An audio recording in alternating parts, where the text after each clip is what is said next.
Hello বন্ধুরা, এখন আমরা রয়েছি মালম্বায়। এখন আর কি টিভিএসের প্রচার আছে, খাওয়া দাওয়া করে।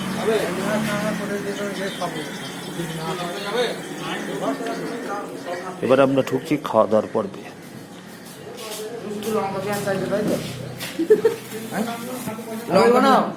লঙ্কা পেঁয়াজ চাইলে তো এখন দেখতেই পাচ্ছেন খাওয়া দাওয়া চলছে।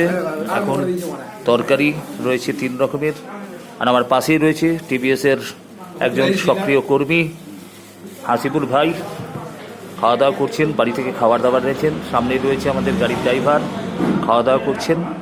আর আমাদের এই মেনুতে রয়েছে আলু ভাজা, ফুলকপির তরকারি, আরও একটি তরকারি এবং ডাল। আপনারা দেখতেই পাচ্ছেন সুন্দর পরিবেশ, খাওয়া দাওয়া চলছে। আজ 1 জানুয়ারির শুভ দিনে আজ মালম্বাতে আমরা হোটেলে খাওয়া দাওয়া করতে চলেছি। এই মুহূর্তে রয়েছি মালম্বাতে। তো আসুন, আপনাদের সঙ্গে দেখা হবে আবার পরবর্তী পর্বে। খাওয়া দাওয়া শুরু হচ্ছে।